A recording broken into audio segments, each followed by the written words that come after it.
একটা হেডফোন দাও না, ওই সাদাটা রাখছিলাম যে ওখানে। হ্যাঁ, ওই ইয়ারবাডসটা দাও, ওই ইয়ারবাডসটা দাও।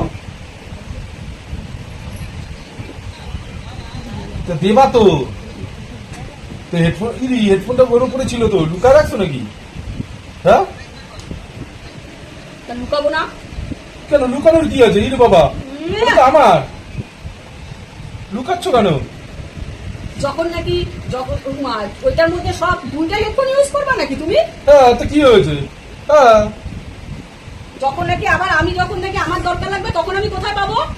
তখন তো আমি বলবা যে আমার কাছে এখন টাকা নাই, তুমি টাকা দাও, তারপরে আমি তোমার হেডফোন কিনে দেবো। বাবা, এখন আমি বুম্বার দোকানে যেতেই পারবো না, টাকা দাও তারপরে হেডফোন কিনবো। যত সব ন্যাকামো শুরু হবে, ঢুকাই একটা দিচ্ছি, যা এমনি দেখো।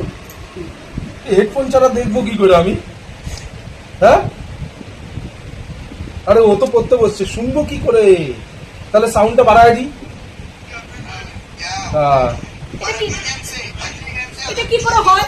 এটা কি করে পড়তেছে ওখানে এত জোরে সাউন্ড দিছো? তাহলে হেডফোনটা দাও, হেডফোনটা দাও, হেডফোনটা দাও। আমার জ্বালাইতে আছে, একটা চোখ কানা, চোখে দেখতে পারে না, আরেকটা চোখ খাওয়ার জন্য একটু একদম রেডি, এবার কানটাও শুনতে পারবে না। এই জন্য তো কোনো কিছু আমি যদি ডাকি এটা নিয়ে আসো বা ওইটা নিয়ে আসো, হ্যাঁ হ্যাঁ হ্যাঁ 14 বার জিজ্ঞাসা করে, হেডফোন দিয়া দিয়া একদম গেছে পুরো। তো একদম যাতা জ্বালিয়ে খাচ্ছে, জিনিস দেখো হেডফোনের বদলে। কি অসম্ভব শান্তি শান্তি। মাথা বুড়ি করছে, বড় ছোট করছে, ফালতু বেকার আর বাজে ছেলে।